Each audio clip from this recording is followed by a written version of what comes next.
Yeah.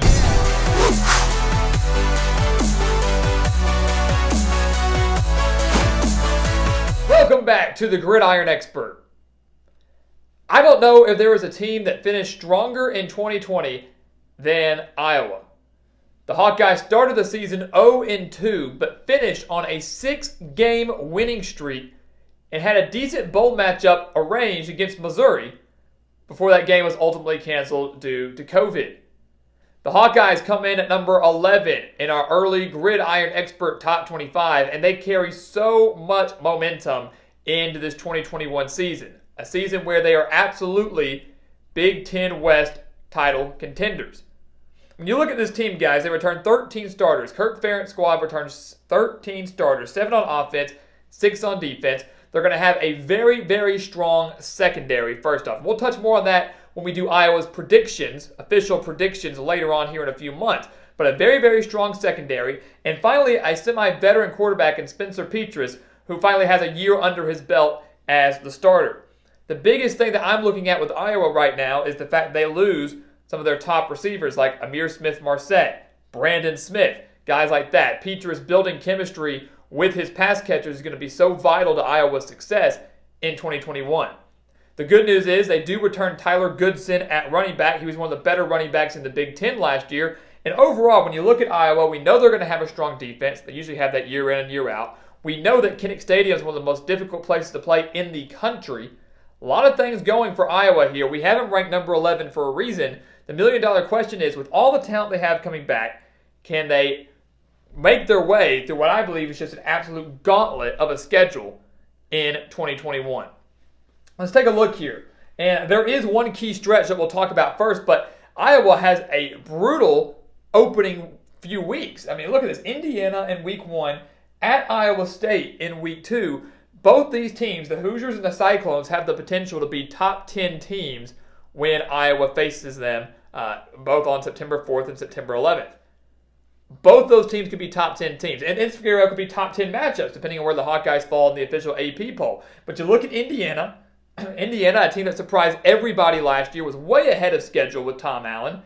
Michael Penix hopefully will be back fully healthy. We don't wish to see him stay down, so should be back fully healthy. Yes, they lose their defensive coordinator in Kane Womack, but still have a lot of defensive talent there. This Indiana team is legit. They are maybe Ohio State's biggest threat in the Big Ten East. Luckily for Iowa, the Hawkeyes host the Hoosiers at Kinnick Stadium. A night game at Kinnick should be a night game at Kinnick Stadium. So that's one thing they have going for them, but not going to be an easy out. Then they travel to Ames to take on Iowa State. I guarantee you Iowa State will be a top 10 team, barring anything crazy that happens in week 1. But they will play Iowa State on the road. Iowa, yes, has won 5 straight against their in-state rivals. 2 years ago in 2019, they only won 18-17. The gap is closing, and Iowa State and Iowa tend to have very close classic matchups. They're getting there. I can almost bet you that Iowa State will be favored in this game in week 2. So right off the bat, 2 very, very difficult games. There's a chance, guys, that Iowa, for the second straight year, could start 0-2 again. That's not far-fetched. We're not predicting that. We're not doing any predictions here. We'll do those later. But last year they started 0-2. Then picked it up, won 6 straight to finish. They could start 0-2 again, and then start to pile some wins here. Because you look, Kent State, Colorado State, not going to really scare too many people. At Maryland, they're a team that's still kind of getting there. Showed signs of improvement last year in 2020, but they're not a team out of the East that's really going to strike fear into many people, at least not yet. This Penn State game on October 9th, I think, is the biggest and probably most difficult game after these first 2. Purdue at home, obviously, is one that they cannot afford to overlook. They lost to the Boilermakers 24-20 last year. But I'm really looking at this Penn State game here on the 9th because I look at James Franklin and his squad. They were a team that started 0-4, 0-5, and won 4 straight games to finish the year. They were kind of like Iowa in the sense of starting slow and then finishing strong. Well, Penn State dealt with so many issues last year before the season even began. And then I believe their season got derailed and their morale was lost after that gut-wrenching and classic loss to Indiana in week 1. Absolute classic of a game. So Penn State should be back on the right track. James Franklin has a solid recruiting class coming in. He has Sean Clifford back at quarterback. He has his running backs returning. Things are going to look better for the Nittany Lions in the sense that I do think they bounce back this year. Iowa beat them 41-21 last year. I wouldn't expect a similar result this year. If Iowa were to beat Penn State, I don't think it's going to be by more than 10. if that. They could very well lose this game. But again, they're lucky to get this game at home. So brutal first two games here. Relatively easy stretch here. Their toughest games, Penn State and Purdue, in this little stretch, both come at home. Can't ask for anything better if you're Iowa, especially when you have Kinnick Stadium to rest on. They get their bye week on October 23rd. This is the key stretch right here from Wisconsin to Illinois. So we talked about some key games in this first bit of the schedule here. Absolutely very important, especially in Iowa's quest to try to win the Big Ten West. But it all will be determined, really, their chances of winning the West will be determined on October 30th and November 6th. That's going to be it right there. That's where I think the schedule is so difficult and unfortunate for the Hawkeyes, guys, is because they are playing their top two West contenders, which is Wisconsin and Northwestern. Remember, Northwestern won the West last year. The top two contenders, I believe, in the Big Ten West, Iowa faces not just in consecutive weeks, but on the road in consecutive weeks. They travel to Wisconsin. They travel to Northwestern. Last year against Wisconsin, they won 28-7. Last year against Northwestern, they lost 21-20. I believe that was the season opener. So if you look at these games, guys, I would venture to say that Wisconsin's going to be the bigger of the two because I think a lot of people aren't expecting Northwestern to replicate the success they had last year. Remember, the Wildcats at one point in time were the 8th-ranked team in the country. I don't think many people believe Pat Fitzgerald can do that again in 2021, especially with as much as they lost. But Wisconsin, we've already talked about them in our early top 25. We've already talked about the Badgers. Graham Mertz comes back fully healthy. We know they're going to have a very strong defense. They're going to have the game in Madison. They're going to be looking to avenge that 21-point embarrassment that they suffered last year. I think the West is determined right here on October 30th. I really do. I think that's the biggest game on Iowa's schedule, at least when it comes to conference games. It's the game at Wisconsin. But again, very tough stretch there. And then you've got Minnesota right after that. So top two teams in the West. You got Minnesota in the West. They're looking to bounce back from a disappointing year under P.J. Fleck. I think they do bounce back.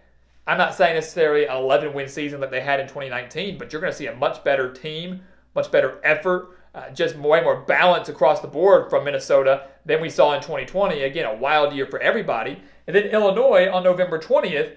Yes, Iowa beat them 35-21 last year, but Illinois now dealing with a new head coach in Brett Bielema, guy who's very familiar with the Big Ten style of play. Remember, he succeeded very well at Wisconsin before he jumped ship to go to Arkansas. So I look at these four games, guys. Really, I'm not as worried about Illinois as I am about these three here, but I do believe the West will be determined in these 2 weeks at Wisconsin, at Northwestern.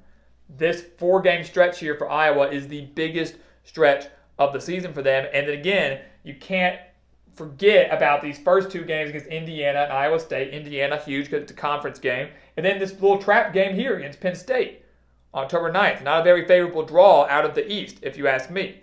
I mean, you draw Indiana, you draw Penn State, and you draw Maryland, all out of the East. Maryland, not that big a deal, but Penn State and Indiana, I mean, at least it's not Ohio State, but still, not necessarily the most favorable. So a very, very tough stretch for Iowa there. They round out the year at Nebraska. Obviously a big rivalry game there. Last year they only beat the Cornhuskers 26-20. I would expect a relatively close game. Scott Frost, while he has not done very well in Lincoln, while he has struggled with Nebraska, one thing has been certain: he usually puts up a solid fight against Iowa. And many believe that Nebraska finally will get over that hump and get to the postseason in 2021. And the game being on the road on a Friday, per usual, again, don't rule anything out in rivalry week. I could very well see this being another close game. The FPI has Iowa sitting at 8-4. Again, not our prediction. That is the Football Power Index's prediction. And look, with the exception of a few years here and there, guys, where Iowa really exceeds expectation, that's about right. Iowa traditionally has been a 7 to 9 win team year in and year out under Kirk Ferentz. You know, every now and then they have that 10-win season. A couple years ago, they were one play away, really, from making the college football playoff, sitting at undefeated before they lost to Michigan State in the Big Ten championship game. But 7 to 9 wins usually is the mark that Kirk Ferentz and the Hawkeyes hit.